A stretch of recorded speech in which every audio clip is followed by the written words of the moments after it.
Evan, how are you? It's good to be back on the podcast. Yeah, no, it's great to be back.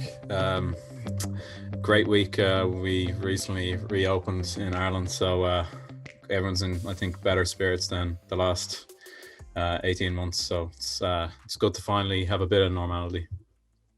Yeah, you've been enjoying it. I can tell. Yeah, no, was in a few places in town. So and like it's just even like I was walking in Clontarf, went by Beachcomber. It was packed outside, everyone in good spirits. Then the yacht has like a really nice outdoor area, um, like a really really cool one. And then Harry Burns, I picked up a pizza from there, and like the place is just buzzing. It's just everyone having a good time, smiles on people's faces, Mm.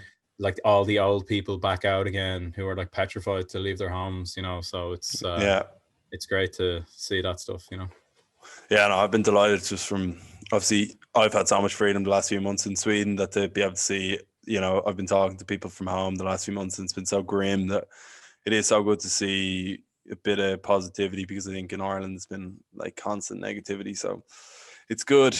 But yeah, today we were talking to Pat Divilly, who I think a lot of people might have heard of at some stage, but he started as a fitness coach, I think, in like the early 2000 to 2010s, probably just before that actually, and kind of has morphed into like kind of more of a life coach type.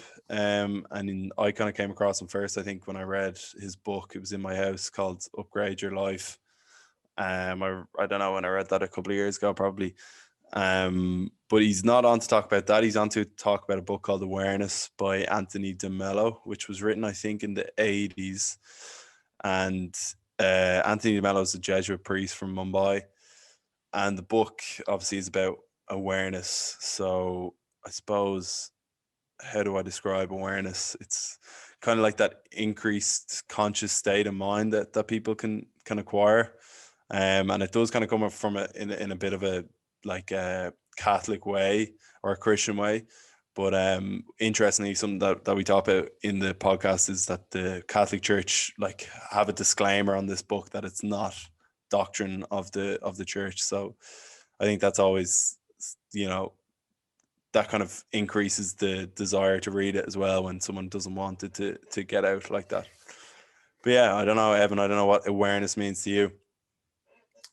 Just like in terms of like what the people you're socializing with, like some the stuff you say with your friends compared to like going into a professional setting, and just the language you use and how you act in front of people, and just knowing when to talk and when not to talk, what to say and what to not to say, and also to realize sometimes people aren't interested in what you're saying, and maybe it's better to stop talking instead of shouting over them. Yeah, we were talking about this before we came on. Like, I think that is one thing that a lot of people notice with their friends is like some people just aren't self aware when they're telling stories or can't read a room. Um, yeah, sorry. Yeah, no, the ability to read a room, that's mainly what there's been a few situations where certain people have tried to tell a story that absolutely no one in the room is interested in whatsoever, and they keep on going on and on and on, and yeah, it ends in tears usually. Oh yeah, but I've also been at this time where I've like someone's been like, "Oh, will you tell that story?" And you're like, oh, "Okay," and then you tell the story, and then you realize no one's interested, but you're like, oh, I don't want to just stop halfway through. Like, what am I supposed to do? How can I bring people in? So there is a fine line as well. But yeah, I suppose with that type of awareness, it's more kind of like social awareness, whereas the awareness that Anthony Mello talks about in the book is more kind of like awareness of your own thoughts, and which obviously then manifests itself out externally as well. But I suppose it's more kind of, I think the way he describes it is a spotlight versus a floodlight. So your attention is when, like right now, I have the spotlight on talking to you, but a floodlight is like the awareness that I have of like, if I don't know, like someone walks into the room now, I'll have that awareness. Like I'm not just solely focused on that. So it's about like bringing those things that you have in your head eh, to that kind of floodlight stage, if that makes any sense. Yeah, You're coming up with these new words: floodlight, spotlight. Well, any other lights? I didn't come up with that. I didn't come up with that. That Oh, was in the book. okay. But yeah, no, it's interesting. And obviously with Pat, we kind of veer into other things. So, like, obviously Pat's a life coach, so kind of talking about like personal development and self development. And one of the things I thought was interesting that he mentioned was the importance of having hobbies. So he said that that's kind of like would be his number one advice to someone that's like 17, not to just give up when you go to college or when you become an adult and other things come in place. Which something that I've actually thought about a lot recently is when I've moved to Sweden, I've started playing football again. I've got involved in different things, and it's like it's added so much to my life. And I don't know what you think, but I think it's really sad that when we go to college for whatever reason we lose that structure and we don't play. Like a lot of people stop playing sports, or a lot of people just don't get involved in things.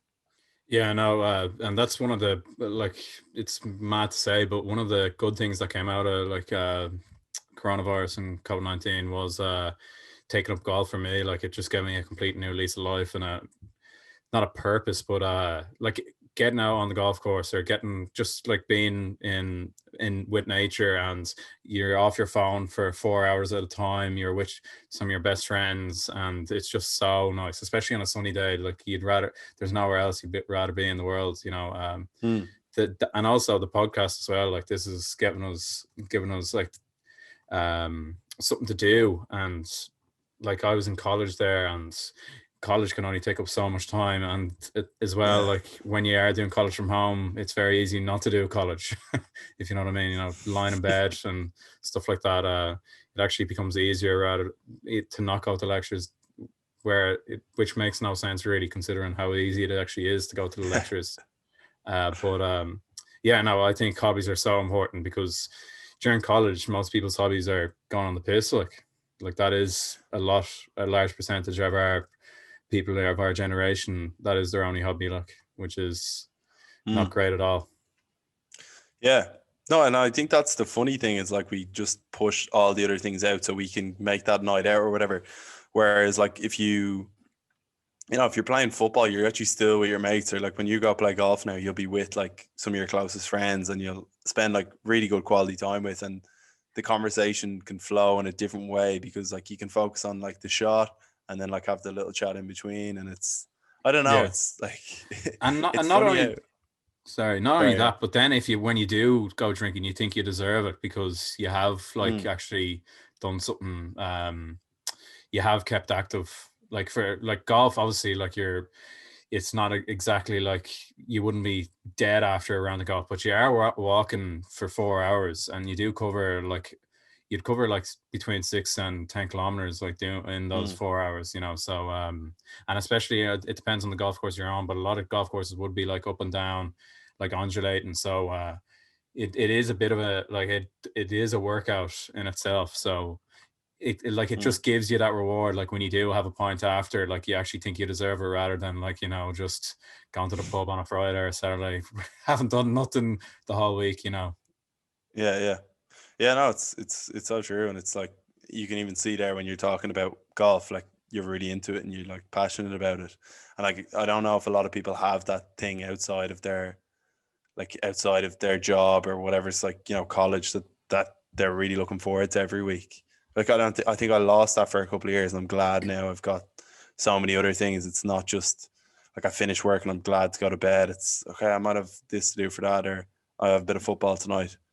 Yeah. So yeah, like, and Pat was talking about how the people that keep their hobbies, they kind of they recognize how much discipline it takes to constantly show up to those type of things, and you get a lot of life lessons out of that as well. 100%. Yeah. No, I just think it's especially in the summer months, you know, like, because fair enough, in winter, when it gets dark at 4:30, people just think, oh, it's dark now, it's bedtime, or like you can't do anything. Whereas now, like it's bright until 10:30. So, and if you're finishing work at 5:30, there's a 5 hour Yeah. space of time there to fill that with like an outdoor activity or an indoor activity or anything. There's just a hobby, whether that be reading a book or recording a podcast, you know, going for a run, anything, going for a swim in the sea, you know. Mm. I think it is just so important though, to just even for your own mental health. Like, it's that kind of stuff. When you have a bad day in work or just a bad day in general, and you get out and clear your mind, get away from social media, get away from your technology, from your phone.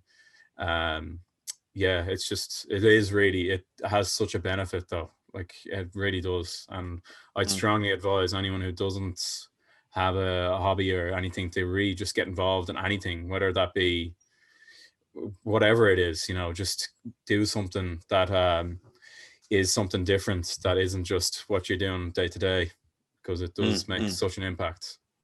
It is interesting what you said though about COVID, in terms of it kind of gave people that space to build up a habit. Like, whereas previously you would have just thought you had no time, whereas then you realize you did have time, and now it's become part of people's routine. So, like, it's a good point, because I think a lot of people, if they had that commute or whatever, they'd just write the evening off because of that. Whereas when you don't have that much travel time involved in things, you can do other things, and even on your lunch break, if you're at home or whatever, there's other things you can do. Yeah, no, 100%. And even I was watching all the athletes in the track and field are currently like qualifying for the Olympics, and for the Irish athletes in particular, and especially the women, like, their times have been like ridiculous, like, and a lot of them are putting it down to the free time that they have, where there's not much more going on, so they can put all their focus into their sport. And also there's the technology now with the new spikes and stuff like that. But I think it's more down to the more time they had, and they can put their complete focus into that one thing. And because of that, I think we will reap the rewards come August, when the Olympics happen. Yeah, it's interesting. I didn't know that. But yeah, I think probably just get on to the interview. I think people enjoyed it. I really enjoyed speaking to Pat. He's such an interesting fella, and just really calming voice as well. I think what people will find. He's a Galway man, so I think he was in Barna for this. But yeah, he's just done a lot of work on himself, and then you can tell he's just an intelligent guy. So do let us know what you think, and like and subscribe as well, please.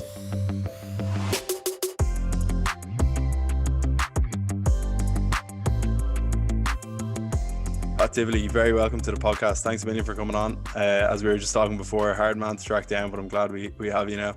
Do you know what? I've just been zoomed out of it the last year. It's been great and everything, moving business completely online, but I'm sure a lot of people are feeling that Zoom fatigue. So I've just had to kind of thin out the schedule at times, but delighted we get to do it at last year. Have you got out this week, actually, since everything's open there? Has it been quiet enough? I've been quiet enough. Yeah, I've been quiet enough. I haven't really felt much of a change yet. I'm getting outside every day. That's been my savior, just getting my feet in the ground and getting back to nature, because yeah, it's been overwhelming, to be honest, this amount of time in front of screens for the last year. And I've been grateful to be busy with work and stuff like that, but wow, there's a cumulative effect of hours spent on screens. And so the only kind of remedy for me is to get in the sea, or be a bit of a hippie and walk around barefoot and reconnect to nature, because I find that the pace of life when you're on screens, it just feels amplified, and it's overwhelming, to be honest, for me at least. And going to the beach and just watching the water, or getting in the water, it makes me feel, okay, this is a normal pace. This is what I need to balance myself out. No, I completely get you. It can be draining at the best of times, for sure. But now, just to get to kind of, I suppose, the podcast and what we're here for, what was the book that you chose? And then another question I ask is kind of, when did you actually read it, and why was that time particularly important? The book I chose was Awareness by Anthony de Mello. Funnily, I started reading personal development books and books about psychology, and I suppose bordering on spirituality, when I was 13 or 14, but I didn't come across this book until 28, 29. I was in a mastermind group over in the States. So it was kind of 100 business owners that were doing interesting and inspiring things. And there was a lot of people talking about Anthony de Mello at that time in that group. And so I was compelled to read the book. And when I read it, I could kind of see, I think the book came out in 86, or he died in 86. So it's out a while. and I could see remnants in a lot of the books I had read that had obviously been influenced by Right. awareness. And so it kind of, I just love his message, and it came to me at a good time in my life. Yeah. Yeah. Could you actually explain who he was and kind of what, like, what he did?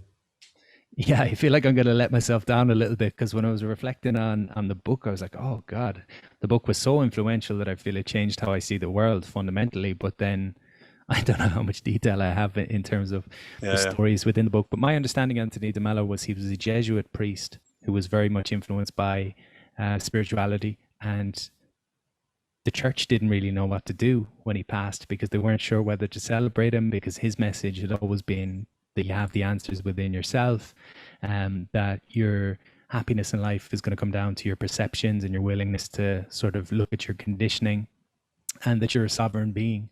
I suppose it went against some of the traditional religious concepts. He was also a psychotherapist, but he talked about kind of the difference between the role of psychology and psychotherapy, but then also the kind of importance of spirituality when you go beyond words and you can't explain things in words, but you can have a felt sense. So that was my understanding in de Mello. And it's been interesting, years later, I talk to older people in my life. I have an uncle who's a priest, or even my mom, and I'd speak to them and I'd say, have you heard of Anthony de Mello? And they'll say, oh yeah, read Awareness back 20 years ago. And like, oh, really? So I think it was quite well known, and I feel like it's having a resurgence. I see it in a lot of bookshelves now, but maybe that's just my confirmation bias seeing it. Yeah, it could well be. I think in the book he does mention that people see what they want to see, so maybe that's a bit of it. But yeah, no, it's interesting, because I think I had Phil O'Connor on, and one of the books was by Brendan Behan, and it was like banned in Ireland because it was kind of critical of the Catholic Church. And I think this book kind of had a similar enough thing in terms of it has like a disclaimer a lot of times when it's sold in certain Christian bookshops, that it's not the actual doctrines of the church, which I sometimes I think probably makes people want to read it a bit more. There's obviously something juicy in it if they want to censor it in some way. So I thought that was interesting. But like, what do you think? I think obviously awareness is the main message, and he goes into depth in that, and it's quite deep in the way. I actually listened to the audio book, so I'm not sure how different that would have been to if I read it, but I found that interesting because he actually had he's the person speaking in it. But what is awareness to you, and is your definition of awareness what he thinks it is in his book, or has it evolved much since? Yeah, I'm a huge fan of his philosophy, and again, a lot of the things I would have studied over the years that resonated tied in. I'm a big fan of a lady called Byron Katie, who wrote a book called Loving What Is, and that really ties in with his message. And the message with awareness, I suppose, for me at least, is awareness is kind of acceptance and understanding of what's in front of you. Attention is when we narrow our focus. So I see it that I can be aware of everything happening within a room, but then my conditioning, my beliefs about the world are what lead me to narrowing my attention and almost putting on the blinkers and, as you say, seeing what I want to see. And so awareness is about recognizing, am I living in my past or am I in the present moment? Living in the past is, we see this all the time. I think Joe Dispenza, who's like a neuroscientist, says that 95% of the thoughts we have today will be very similar to yesterday. And that makes me think we're remembering more than we're thinking. And so, the thought of standing up in public speaking being scary isn't really a thought as much as it is a memory, because we all have a memory from the past. And so that's conditioning, and awareness is going beyond conditioning and kind of letting go of my preconceived notions. I think a good example Mello gives in the book is that thing of, he tells this story of a man going to visit his neighbor wanting to borrow a lawnmower. And as he's walking over, he starts having the conversation in his head, and he says, well, he's going to ask me why I didn't give back the toaster. But I'm going to tell him I didn't give back the toaster because he borrowed my blender and he didn't give back the blender. And he's having this conversation in his head, and then he rings the doorbell. Neighbor answers the door, and he goes, oh, keep your lawnmower. I don't even want it. And the neighbor's like, what is going on? And it's the idea of, we have these conversations. We're with the picture in our head of who we're with, as opposed to actually being with what's in front of us. Or the other example, he says, a child picks up a flower. I think de Mello says this, or else it was Osho, but de Mello shares the same kind of idea. Child picks up a flower, and it's just they're completely aware of what's in their hand, and then the adult says, oh, that's a flower, and they put a label on it, and now the child never sees the thing in the same way again because everything gets boxed off. Oh, it's just a flower. And so you kind of lose words. You kind of lose the magic sometimes when you start labeling things or people, or we you know, the people closest to us are the people that we box off the most, and we decide, oh, that's my dad. He's closed-minded, or he's judgmental, or he's the way he is, or whatever it is. No, he's a brand new person and an evolving person all the time. But our filters could limit us from seeing that. Yeah, I want to come back to labels, but just on the point you mentioned there about kind of conversations in our head, because it's something I find very hard to avoid, particularly with the podcast now. I'll be like, you know, even yesterday thinking about our interview and today, you know, I have a thought of how this is gonna go, and you know, it is. Then I think I've heard you talk about like when reality doesn't live up to your expectations, and if you do these things, it's kind of, you know, it just ruins things for you. But are you free of that? Would you say, have you done so much work on yourself that you're able to kind of, that doesn't happen to you anymore? I'm absolutely humbled at the moment because you do a lot of this work and you're like, wow, I'm making progress. And then the world just pulls the rug from under your feet. And I'm humbled at the moment because I've been struggling a lot the last couple of months with overwhelm and anxiety and my fears and my insecurities and my loneliness and my isolation and all these things that I would love to think I had gotten past because I was being present all the time. So I'm definitely not past it. But I think life is a game of kind of, again, the awareness piece is just catching yourself a little bit quicker all the time. So, you know, I catch myself living in my head and wondering what you're thinking of me, or wondering what I should say next. Or when you're talking, I'm thinking about how do I respond before you've even shared your point. And I get caught with all those things. But I think the first step, again, not to be hammering home the name of the book too often, but it's awareness. When I see that that's my pattern, I can start to create change. But if I'm not aware that that's even happening, I'm stuck in my old way of being. I've done a lot of work, but I have a lot of work left to do, and I think it's just an ongoing thing. You know, a friend of mine says to me, the challenges we face in life and kind of falling off and drifting away from the things we know are good for us, it's a way of staying awake, because otherwise you just kind of go back to sleep and you sleepwalk through life. So they keep us on our toes, I think. Have you ever met anyone that's has a high level of awareness that hasn't kind of done this self-improvement work? Do you think it's possible to get to that like level of awareness without diving deep into these concepts in a conscious way and being aware while you're doing it? Do you think, you know, a 6-year-old man can go through life and then just become aware? Yeah, it's funny you say that, because I went to that conference that I mentioned where I heard about the book, and at that time in my life, my 20s, I was running around the world going to conferences trying to learn from wisdom from these famous teachers and stuff. And sometimes I'd be like underwhelmed in the things that I'd experience, or when I'd meet these people, I'd be like, wow, I'm not really enamored with them. And then I'd come home to my local village and I'd bump into a guy who'd lived here all his life and never left the village, and I'd learn more from him than I would from the people over there. So I definitely think, you know, I think everyone's your teacher. You know, the people that challenge you the most are your teachers in life. And I definitely think, you know, I was only talking to a friend about this earlier.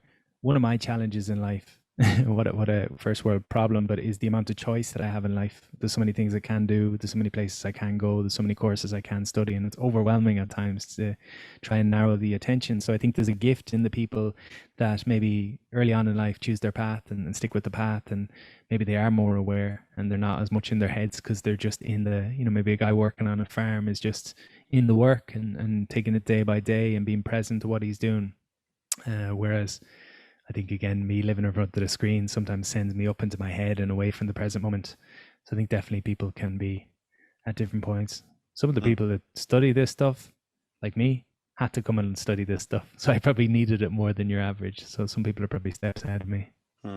Yeah, and you mentioned first world problems there, and I think that's something that probably a lot of people might criticize, this kind of like self-development type thing that, you know, we probably, if you were, well, Anthony de Mello is from Mumbai, which would have a lot of kind of working, not working class people actually in poverty. It's much worse than working class. And, you know, like, do you think that it is a kind of first world problem, the reason that we're kind of, there's this kind of mass amount of disconnect that people feel, and, you know, high levels of anxiety, high levels of depression, and people kind of not feeling that they have a purpose? Do you think that if we had much more simpler lives, you know, we could really eradicate a lot of these issues? But then you also have the issue of poverty brings a mass amount of problems as well.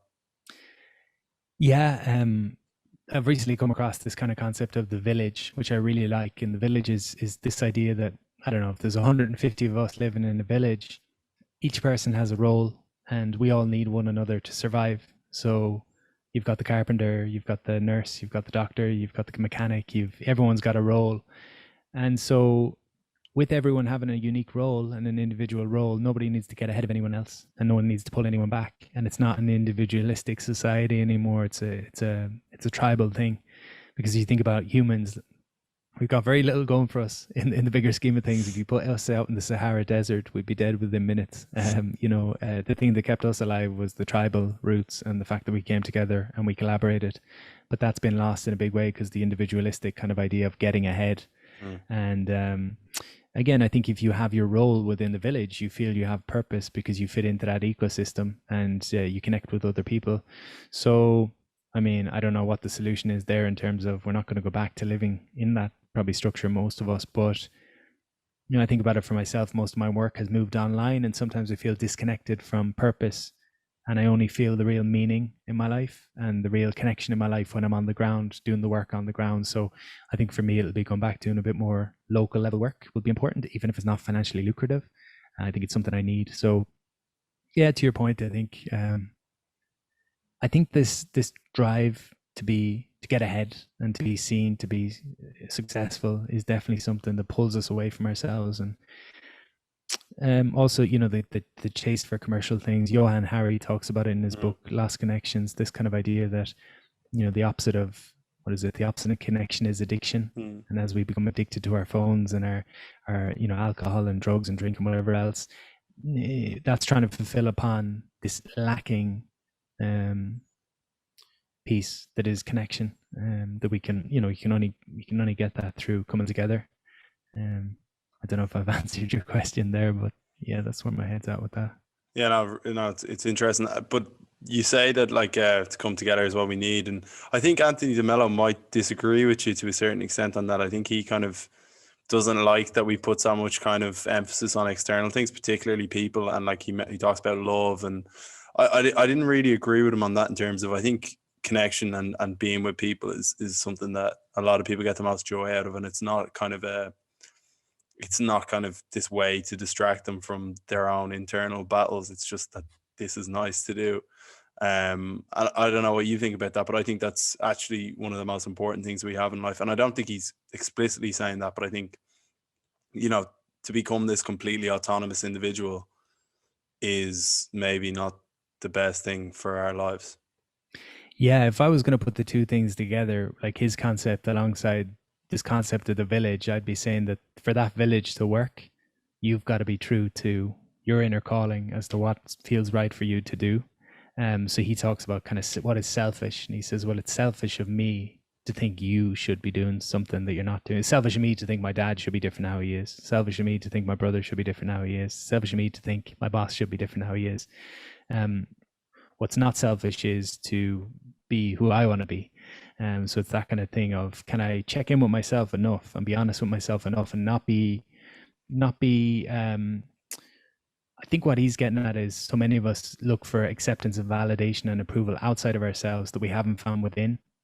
And so if I go and work a job that I don't like, which was my experience at times, was chasing things I didn't want because I thought that if enough people say good job, eventually surely I'll believe it. But the reality is, until I started with that piece of believing it myself, I wasn't going to feel it externally. So for me, it will be, I think checking in with yourself, and then you can bring your gifts, and then the connection piece comes. So I think it's very hard to be connected to anyone else if you're not connected with yourself, is how I'd kind of frame what he's doing. If I don't know who I am, if I'm not true to who I am, if I'm disconnected from myself in ways, I can't be connected to you. So I think we've written a good what's the word? We've written a better version of awareness already in this podcast.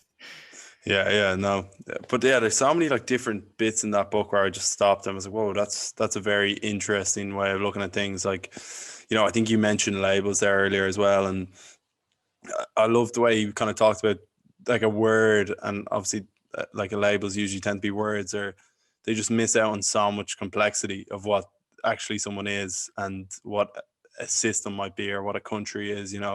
there's so much more complexity to things, and in the modern world in particular, you know, obviously in political scenes now we have, oh, he's right, he's left, and then it just people boils down to nothing. Like there's just no argument then because we have these perceptions and labels. And then obviously, as you said, in your personal lives, we have people close to us that we say, well, oh, they're not the right for that, or they do this or something. Like, I don't know how you avoid doing that in your own kind of life, but it's a difficult one because it makes your life a bit more simpler. I think, in my judgment, the biggest issue in the world is possibly black and white thinking, which is what we're talking about there with you're this or you're that, or you're, you know, think about the world we live in where social media is like getting faster and faster paced. A couple of years ago, you watch a 10-minute YouTube video, then it was a 1-minute Instagram, then it's a 15-second, whatever else. And so we're having to dumb down more and more and polarize more and more the messaging because people don't have the attention span or don't want to maybe create the space to, because we can't. There's such an overwhelming amount of information. I can't be an expert in everything. And so I need to get these snippets. And so that black and white thinking appears externally, but also internally in terms of like people's ideas of success and failure. Or I see this in my work. You know, people are kind of say, if I achieve this, I'm successful. If I don't, I'm a failure. It's like, no, well, you've achieved a huge amount by even getting close to it. So there's those kind of, in CBT, they talk about, I think there's about 15 cognitive distortions they talk about. One of them is black and white thinking. Another is, you know, catastrophizing things. But I think that black and white thinking is huge in terms of how do we manage that ourselves. I mean, there's practical things you could do. One exercise I love to do with people, and it's challenging to do for yourself, is to think about something you're passionate about. So I might say I'm passionate about Brazilian Jiu Jitsu. I'm passionate about travel. I'm passionate about this book. And then close your eyes and imagine being the person who's got the complete opposite standpoint and give their argument as to why the thing you're passionate about is not, you know, anything to be passionate about. So I might say, oh, jiu-jitsu is violent and it's horrible and it's this. And I'll really try to step into the other person's shoes. And I'm not trying to change my opinion. I'm just trying to broaden how I see the world. So I might say, oh, well, okay, I can kind of see how someone, that's how we can start to soften our judgments, I think, on some level. There's one way. And they're just catching our judgments. What are the things I judge the most? Generally, the things I judge the most outside of myself are going on within me, and I don't want to accept it. So when I point the finger at judgmental people, I don't recognize my own judgments. We project it outward. He talks about that as well, right? The projections, everything going on internally has been projected out externally. Yeah. And I think you mentioned there, you identify with things, and that was something you mentioned is, it can really get you down if you identify too much with something and then you don't live up to that thing. But then I don't know if you've read Atomic Habits by James Clear. Yeah. And like, I think one of the big things for him with habit change is, so if you want to stop smoking, you know, you have to say, I'm a non-smoker. If you kind of begin to live that identity, you'll stop. So it's like, I don't know why that came to my mind, but it's, you know, it's interesting how certain things from other ways can work really well for you. But then if you obviously get too bogged down in that. Yeah. It's funny, I was only talking to someone about this morning in that, I don't know if this ties in with the similar example, but when I first grew my fitness business years ago, I started and I really liked it. I was excited. I was enthusiastic. I was creative. I was playful. I had nothing to lose. So I just went for it. And then once I kind of put the label on myself of I'm the fitness guy now, I felt quite boxed off. I felt like, oh, better wear Canterbury runners. You know, I just had these labels and pictures of what a fitness guy should look like. And I sort of lost the creative guy. It's almost like a macrocosm of when you're a child, there's no labels on things. You can play football and do Irish dancing and do a million other things. And, you know, there's just kind of that fluidity to life. But then as we get a bit older, we start to judge ourselves and box ourselves off. So I think the identification piece can be useful. To a degree. I know what you're saying. So let's say someone gets into fitness and they don't see themselves as someone who's into fitness, and then they run a marathon and then they start calling themselves a runner. I think that can be useful to call yourself a runner. Oh, I'm a runner. I like to run. But just not being confined by that judgment of I'm just a runner. I'm a runner and right. Yeah, it's a good point. You know, am I in control of my perceived identities, or are they running my life? Yeah. No, I think it's difficult. Like I've even been going through this with I'm playing soccer since I moved over here, and I haven't played in a long time, and I score a lot in training, but I bottle it in all the games now, and I'm like, I missed on Sunday, and I was like, this is really getting to my head, because I think I'm identifying too much with like what I'm supposed to be doing. I'm not like I'm really not even enjoying it. You know, I'm so focused on that, so it's just what sometimes in my head anyway. But when you talk about that, just if I can share, just something just a sports psychologist shared with me years ago that might be useful. I went and started climbing mountains, and I'd gone to Kilimanjaro and Elbrus, and went to Aconcagua, which is 7,000 meters out in South America and Argentina. So it's 21 days on the mountain. It was quite a long trip. And I was asking her, like, how do you deal with or any suggestions for like when you get overwhelmed or you get stuck in your head? And she gave me these words. She said, talk to yourself, don't listen, which I thought was quite strong. So I can imagine when you're playing football and you get in a game and you start getting down on yourself, you're listening to a voice that's just a voice that's saying, oh, you always mess this up or whatever. And can you start talking to yourself? And you just have little mantras, you know. So for me on the mountain, it would be one foot in front of the other. It would be keep moving forward. Just little things you can say, and it almost overrides that voice. So voice comes in saying, always bottle it in football. New voice comes in, say, get present to what I'm doing or whatever it is, you know. Mm-hmm. Yeah, well, I'll keep that in mind. I'll tell you how it goes, but fingers Better crossed. work. But what's your kind of main sport there? Is it BJJ or yeah, jiu-jitsu? Yeah, jiu-jitsu, man. It when I talk in colleges or stuff, or secondary schools, which I don't do a lot of, but one of the main advice I give to people if they ask for it or they're well open to it is don't give up on your hobbies that you had when you were in your late teens, because it's just a common story. I think that you find drink and, you know, women, if that's your thing, and you just get distracted and you kind of lose yourself a little bit. That was my experience, at least. I did martial arts when I was a teenager. It was the first thing that gave me confidence, and then I kind of just drifted away from it, and I woke up at 28 and the old story of work had become my whole life, and I just needed something. And I went back to jiu-jitsu at 28. It's been a godsend. I've really missed it now the last year, but you know, we lose our hobbies as we get older because, again, the identity piece. Maybe someone identifies, I'm a dad, I'm a mum, I'm an accountant, and again, you can be those things. And so, you know, I'm a coach and a speaker and a podcaster and a jiu-jitsu guy and a mountaineer and a sea swimmer and, you know, a poor guitar player and a bunch of other things. And it's nice, I think, to give ourselves that freedom to kind of open up the box a little. I honestly think that's one of the best pieces of advice. That's basically what happened to me when I left secondary school, went to college, and I just did nothing. And then since I moved back to Stockholm, I've been playing football, I've been involved in different things. But it is one of the worst things I think that happens to a lot of Irish people in particular when they go to college. You identify more with the kind of social scene than you do with kind of external things that you actually really enjoy doing. You get a lot of fun out of. And I don't know why. I suppose we go from such a structured life that, you know, all these things are set up for us to be involved in. And then in college, we have just probably too much freedom given to us so quickly. And maybe it's that black and white thinking again of, oh, you know, I'm this guy now, I'm the partier now. And like, I'm starting to think like our inability to hold different things, like even with emotions, we think that we're happy or we're sad, and we don't allow ourselves to be happy and sad. I think the more you can hold and the more you can see in yourself and allow yourself to be different things, I think there's great freedom in that in life. Like life becomes very small. That's what I noticed. I think when you're a child, your life is quite big. You've got your circle of friends. You go to football, and now I'm going to go, and some people play piano, and you do all these different things. I'm going to my friend's house, and then I'm doing this, and then I'm doing this, and it gets progressively smaller. And, you know, again, maybe you go into the corporate world when you get a bit older, and it's work and the commute and maybe a takeaway, and then maybe once a week I go for pints with the lads, and it can start to feel very confined. And yeah, it's scary. I think it's scary as an adult to go and try and meet new people or try new things because, again, you've got those judgments on yourself. So one mantra I have is just, I get better at what I practice. I just tell myself that I get better at what I practice. So people will be quick to say, I'm not good at music. I'm not good at socializing. I'm not good at public speaking. And my response to any of those things is, how much have you done of those things? You probably haven't public spoke since you were in school. So I wouldn't expect you to be good at it, but you'll get better if you practice. And it's giving ourselves that permission to try things and to be bad at things. Like good is better than, or what is it? Imperfect is better. No, I've lost my trail there. That's perfect.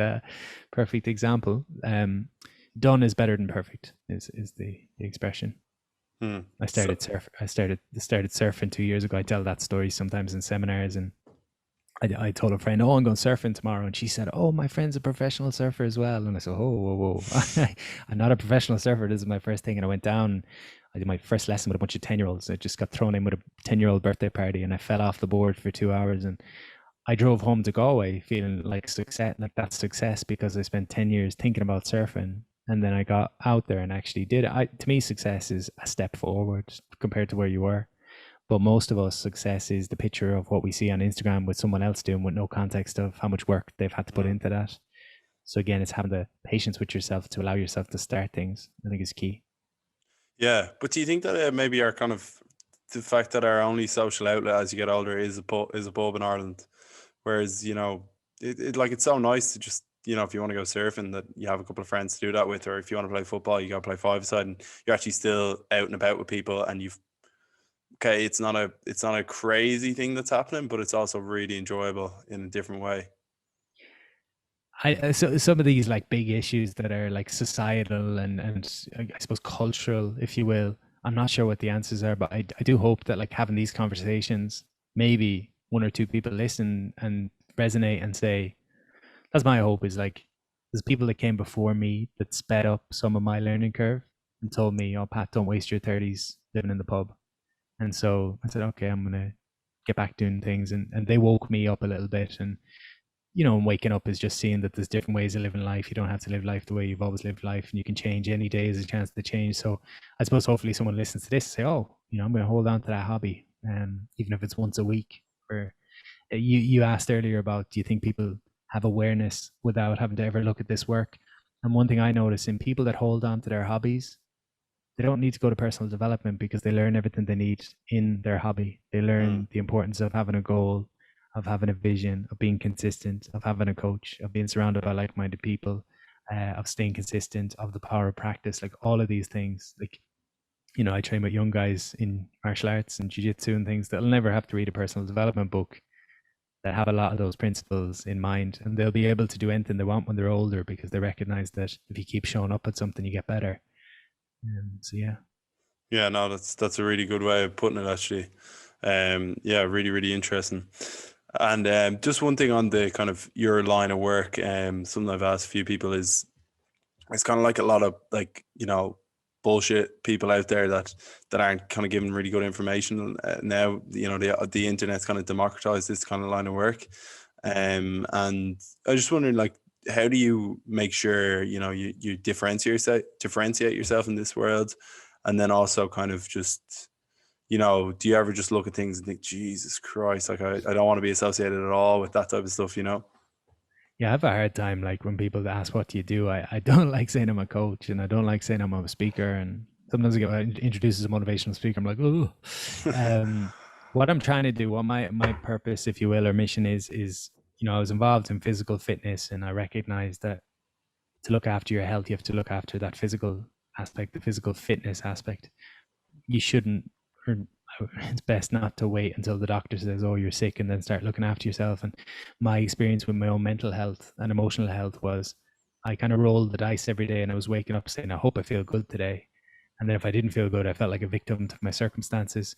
And so I'm trying to normalize the idea of mental and emotional fitness in terms of, can you do little things daily that allow you to, and I walk this tightrope of, I like to be really, I undersell what I'm providing. Like, I have all the testimonials from people that have said it's completely changed their life. They've done this, that, and the other. They've overcome. They've come off, and every type of testimonial, come back from the brink of suicide.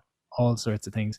I would never push that stuff out because it just feels slimy to me and just doesn't feel good. So, in terms of my marketing, my hope is just people listen to the podcast. I have people message me sometimes and say, sell me on your coaching. And I'm like, I don't really do much one-to-one coaching, and I have no interest in selling you on coaching because, like, it's not my job. If that's your job. I don't want to sell anything to anyone. I do the podcast. I do a lot of free courses. If people dip their toe in and they say, oh, this is useful, which I think a lot of people will, I'd welcome them in then on other stuff.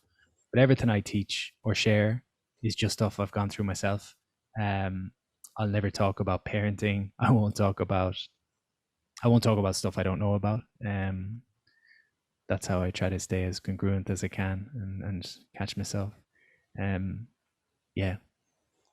What's the relationship like with those people that you know, they obviously have so much kind of like love for you if you've helped them to go from, you know, their lowest point to you know, a good state of life. And like how does that manifest itself for you? Like how close do you feel to those type of people? It's tricky again. It probably comes back to De Mello in some ways, in that we project a lot of our stuff outward. So people will have projections on you. So a lot of those people probably have projections that I'm the best in the world, or I'm a great guy. And I know that I'm a great guy, and I'm also sometimes a mess and a disaster and everything else. The same way everyone is all sorts of things, but we tend to project our magic onto people. So people we look up to that inspire us, we're like, oh, they're amazing. So maybe some people do that to me as I do that to other people. And then we look to people that we don't like and we say, oh, look at them. And these are all parts that we have in us as well. I believe that, like, when I look at my heroes and I say he's genius and he's this, that, and the other, I'm also genius and all those things. But maybe I'm a little bit uncomfortable with accepting those parts of myself, so I'll put it on someone else. Equally, I look at someone who I like, some of those coaches, and I'm like, oh, they're selling bullshit and they're this, that, and the other. There's a part of that in me as well. That's, if it's not alive in me, it's capable, and I think we can learn a lot from both sides. So in terms of how's my relationship, I try to like make it very clear to any of the people that go through my course that like I'm very much a work in progress, and please don't put me on a pedestal of any kind because I will let you down. The same way some of my heroes have let me down. But again, back to De Mello's book, I met a guy called, actually I won't even say who it is, but I met someone who was a hero of mine a couple of years ago, and I left and I was kind of disappointed. And then I reflected on it and I said, he didn't disappoint me. The projection in my head disappointed me. I had a story in my head about how he was supposed to be, and he never said he was going to be that. He never promised that at all. But I built up a story. He didn't live up to my story, so I was disappointed. There's a good lesson in that, because again, people do that to me sometimes. They think, we once did I did a seminar, and I said, it's probably naive in me. I was like, oh, if anyone wants to come for dinner after, I'm going for dinner in such and such. It'd be nice to catch up with some people. And when I'm not doing my work, I'm quite introverted and I don't really say much. So like 100 people came out to dinner, and people just sat around me like waiting for me to like spout out words of wisdom as I'm eating my dinner. And I was like, some of them were probably disappointed, saying, no, he's kind of quiet and he was a bit standoffish. So we're dealing with projections all the time and we're projecting all the time. Yeah. I this is another kind of big world problem that just comes to my head. I'm not sure if you saw the Naomi Osaka thing where, you know, she came out and she doesn't want to do the press conference in the for the tennis in France, and she came out and said, look, I'm just really struggling with mental illness, and you know, the journalists were really disparaging of her, and I think it comes back to that, the data projection and a kind of a thought of what she was and who she should be, and that she didn't want to do these press conferences. But anyway, just kind of a random one there that I think kind of can manifest itself on a big scale sometimes. Well, on a smaller scale, I sometimes get like, I'll be asked to do stuff on TV in Ireland, and I don't want to do it because it's just like, I don't feel good. I don't enjoy it. I don't want to make the trip to Dublin to go on the TV. I would rather hang out with my friends in my spare time, or I'd rather be working on things that are exciting. I don't like doing the TV stuff. And there's a part of me when they ring and say, hey, we've got your thing on TV. I'm like, I don't want to do that. And there's an expectation that you should be excited to go on the TV, and who are you to think you're too big? I was like, I don't think I'm too big for the TV. I just don't think that's my type of thing. I'd rather record a podcast. I feel like free reign. I feel I can talk about what I want to talk about. So again, there's the expectations, and I have to catch myself. I'm like, who am I to be saying no to the TV? It's like, well, it's my life. I can do whatever I want to do, and just having that confidence in myself to probably, a smaller example than, what's her name? Osaka. No, Naomi Osaka, yeah. No, but it is interesting. I think you should be able to choose those things, and it's not you know, stay true to yourself or whatever. But I hope you wanted to come on this podcast. I did. I wouldn't be here if I didn't. Yeah, good stuff. One thing I was interested as well, I think you said in an interview before that some of the people you'd want at your dinner party was John Krakauer, who wrote Into Thin Air. And we actually had John Davis from the Dave McWilliams podcast on, and he picked his book was John Krakauer, Into the Wild, which is, you know, another book. But yeah, I'm really interested by that pick. Just I haven't read Into Thin Air, but I've read Into the Wild for that podcast and watched the movie, and I love the kind of thought from the movie that, you know, kind of this desire to go out into the wilderness and become this kind of autonomous individual. And I think that kind of moves on to the area of awareness where you want to become, you know, self-sufficient and comfortable in yourself and really know yourself. And is that why would you have picked him, and kind of what's the thought behind that? It's funny, I don't remember what that interview was I picked him, but it just struck me, two of my favorite books at that time. I was probably in a headspace of most of the stuff I read is personal development, so I was probably trying to think outside of personal development, what books do I like? And those one of the people you picked was Rihanna as well, so it was a nice mix. Oh God, that was definitely my 20s. Krakow, I go through phases of really being interested in the mountaineering stuff, and I feel a great freedom when I go. I've done 8 international expeditions, ranging from kind of 12 days to 21 days, and I love the freedom of having your back, having everything you need on your back, and being, as you say, self-sufficient. And so I think those books really appeal to me. I just love the simplicity, and again, it's quite black and white thinking in that most of my time at home I'm living in front of screens, and then when I go off the grid, I really go off the grid. But I just find great clarity. And it's amazing when you remove all the external noise. I'm always of the belief that there's a voice inside of you that has the answers. And, you know, going back to that TV example, I can go and do the TV because I feel there's an expectation on me to do the TV, but my gut feels that, my body feels this is not good for you. This is not what you want to be doing. Like your gut never lies.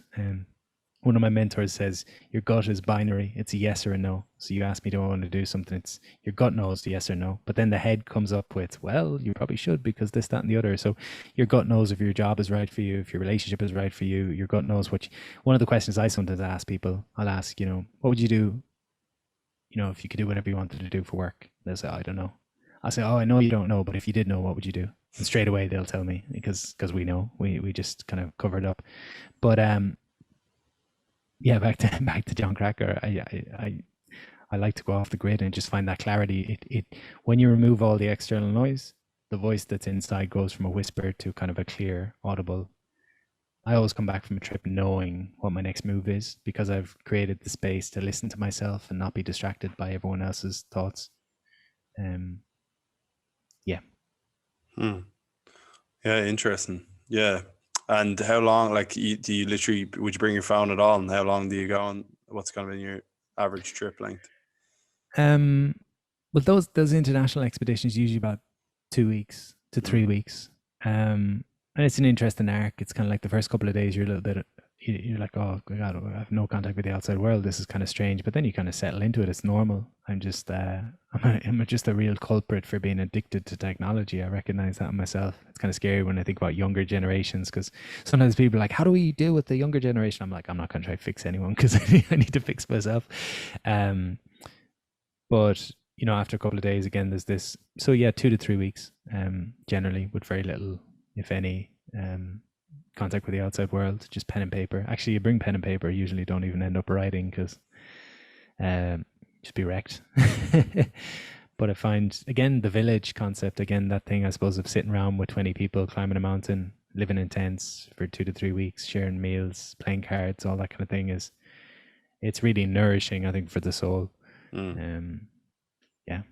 Yeah, no, I think that's what everyone kind of wants as well. Like, that's what everyone pictures as a lovely thing to do, but it's like probably a little bit of fear that they don't do it, and like, kind of, will I survive almost, you know, I've never done that before, or how does this work? So I think, yeah, it's interesting. Have you been to India? Obviously Anthony de Mello is from India. No, Nepal is the closest I've been out to Nepal a couple of times, but not to India, no. Is it on the bucket list, or? Yeah, I think so. It's funny, I don't have a massive calling to go any particular place, but I would go any place, if that makes sense. Right. I've always wanted to go to Iceland and a few other places, but sometimes people have dream destinations. I'm kind of like, I'm up for anything, but I don't really have anything that's really. But I would like to go to India and do the ashram thing and yeah, do that for a month or two, find myself. Right, yeah. No, I was just interested because, you know, it's obviously, it's got, like, I've been a couple of times, but it's got kind of that spiritual vibe everywhere you go, but then also it's, you know, quite a underdeveloped country as well, so it's quite different to to our society anyway. Who knows, as they develop, will they lose, all that type of stuff. Well, isn't it funny that, you know, like it's probably a sign in life that life is all about finding the middle ground, and you got to find the middle ground by going to the polar extremes sometimes. And like the West is trying to get what the East has, and the East is trying to get what the West has. We're trying to get Zen. We're trying to get Zen, and then on the other side, we go to do our meditation retreats, and they're trying to, you know, get new phones and whatever else. So they're trying to speed up. We're trying to slow down, and the middle ground is probably the key. Yeah. We're like, no, don't go towards the phones. It's the worst thing you could have. Don't do what we do. Yeah, don't do what we do. Yeah. But do you don't like identify with the religious aspect of this book really, or how does that factor into your life? No, I just take what feels true to me. There's just certain aspects in it.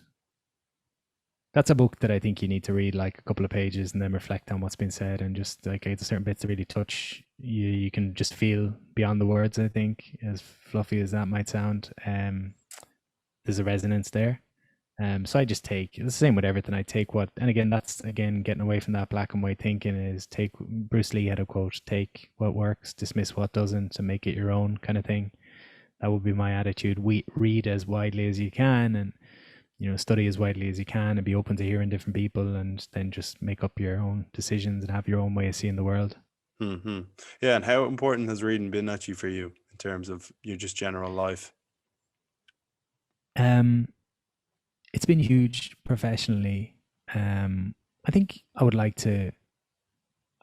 being called to read more now. I talked at the start of the podcast about slowing down to the speed of nature. And again, a lot of the information I consume now is podcasts and videos, and that's good and everything, but there is a different pace. I think your mind goes to a different place when you read and you ponder and stuff. So I would like to do more physical reading now, but it's been huge. I mean, when I set up my business, my fitness business, 2012, I just had this understanding that if I read a book about nutrition by a guy or girl that spent their whole life studying nutrition, I can take a little bit of their knowledge, and it's only going to take me a couple of hours to read the book.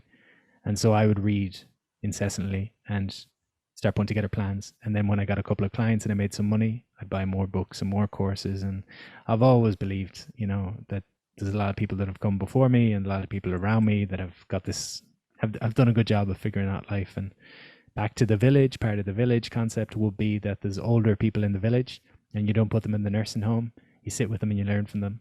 And that gives them a chance to reflect on their life and share the wisdom. And it gives the younger people a chance to maybe not make some of the mistakes. So we've lost that in society as well, the elders piece. We put older people in nursing homes and we think they're daft sometimes. But if we give them the chance to speak, it gives them purpose because they feel like they're contributing. And it gives us a chance.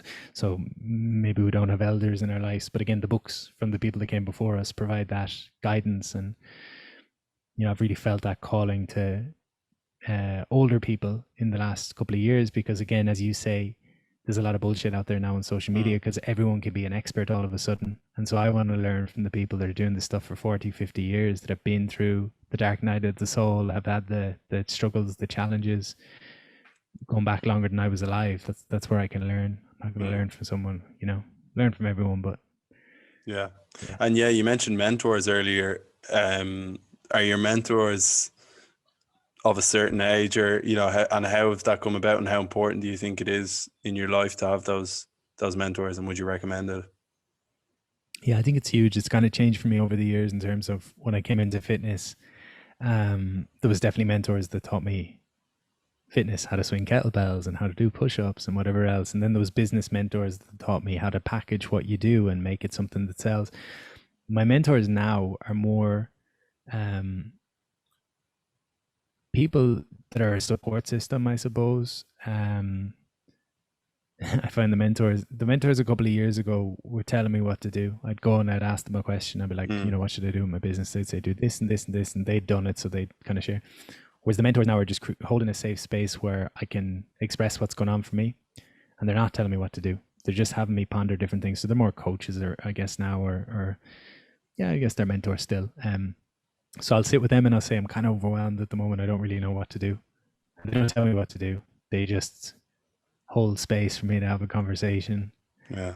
And to be able to hold space, you have to have been through stuff yourself. Because if I haven't ever sat with my own overwhelm or anxiety or stress or loneliness, when you come to me with yours, I don't know what to do with that. So I'll be like, I'll try to fix you. I'll try to fix you. But if I've gone through my own stuff, I don't need to fix you.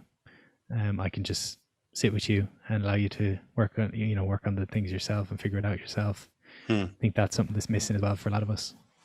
Yeah, really interesting. And I won't keep you for too much longer. I suppose just I did read a book of yours not too long ago. And do you have any plans to write any more books?